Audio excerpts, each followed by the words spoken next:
Today we'll be going through the well-named F Perm.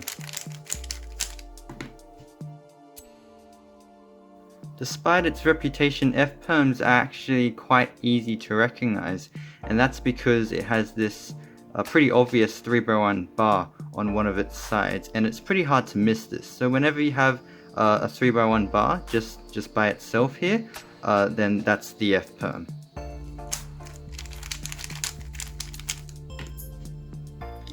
It is important not to get F Perm confused with E Perm. Just by looking at two sides, or maybe even three sides, it might actually be hard to tell that this is an E Perm. If you have enough experience, you probably could be able to tell, but this is indeed an E Perm, and because E Perms are a diagonal corner swap, or they're supposed to be, these headlights here are opposite colors. So these are all opposite colors. And when you look at, even if you look at two sides, if you see two opposite colored headlights, then that's definitely the E Perm.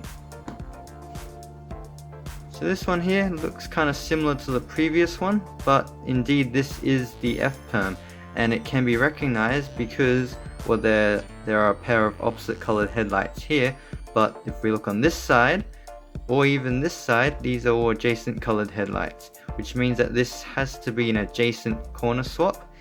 Meaning that they actually have proper headlights on this side, meaning that this is the F Perm, not the E Perm.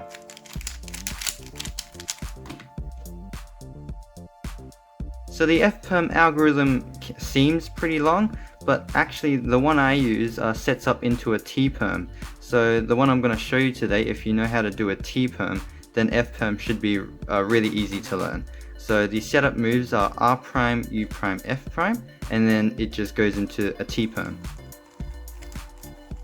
And the final F move cancels out with the F prime at the end of the T Perm, and it just goes into a U, R, and finishes off.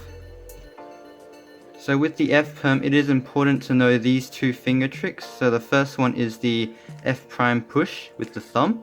This is really important because at the start you've got the R prime, U prime, F prime. Instead of re-gripping your left hand to do the F and then re-gripping back to do the rest of the algorithm, doing the F prime with the thumb saves a re-grip. And the second important finger trick is the U pinch, so the pinch move here. So your thumb remains on the top of the cube and you use your index finger to drag the U layer over like that.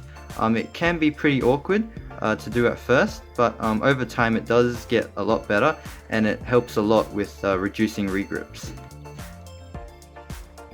The AUF for the F Perm is also quite important, but fairly easy to recognize.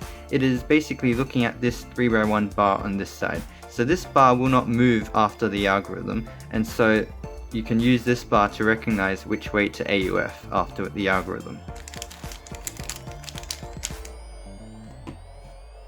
So that's it for F Perm Made Easy. I hope this video helped you master the F Perm, and thanks for watching.